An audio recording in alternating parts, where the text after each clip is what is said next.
ఓరి దేవుడా! ఎక్కడ చూసినా యూట్యూబ్‌లో ఇదే రెసిపీ అండి బాబు. ఏంటండి బాబు ఈ వైరల్ రెసిపీ ఇలా ఉంది. యూట్యూబ్‌లో ఎక్కడ చూసినా ఈ వీడియోనే కనిపిస్తుంది. మామూలుగానే కొత్తగా ఏదైనా కనపడితే వదిలిపెట్టము. అలాంటిది కుకింగ్ ఛానల్ ఉన్న నేను వదిలిపెడతానా? అందుకే ఈ ఎగ్ శాండ్‌విచ్‌ని తయారు చేసేసాను. ఆయిల్ వేసుకొని, ఆమ్లెట్ వేసుకొని, కోడిగుడ్డు వేసుకొని చేసుకున్నాను. తిప్పేటప్పుడు చాలా కష్టంగా అనిపించింది. మంట కొంచెం ఎక్కువ పెట్టానేమో రెసిపీ అంతా పాడైపోయింది. లోపల ఉడకలేదు, పైనైతే మాడిపోయింది. ఇంకా లాభం లేదనుకొని రెండోసారి ట్రై చేశాను. మళ్ళీ ఆయిల్ వేసుకొని, మళ్ళీ ఆమ్లెట్ వేసుకొని, గుడ్డు వేసుకొని మంట పైన అటు ఇటు తిప్పుకుంటూ చేశాను. ఈసారి మాత్రం సక్సెస్గా వచ్చింది రెసిపీ. పల్లేని మంగలి పిల్లి తల కొరికినట్టుంది. పల్లేని వ్యక్తి పనికిరాని పనులు చేస్తాడు కదా, అలాగా ఈ పనికిరాని వంటలు అనమాట.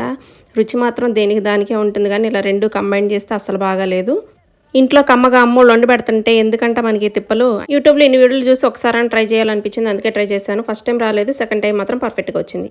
చివరికి దేన్ని ఎలా తినాలో అలాగే తినాలని అర్థమైంది నాకైతే. రెసిపీని సక్సెస్గా చేసినందుకు ఒక లైక్ ఇచ్చి సబ్స్క్రైబ్ చేసేసుకోండి మరి.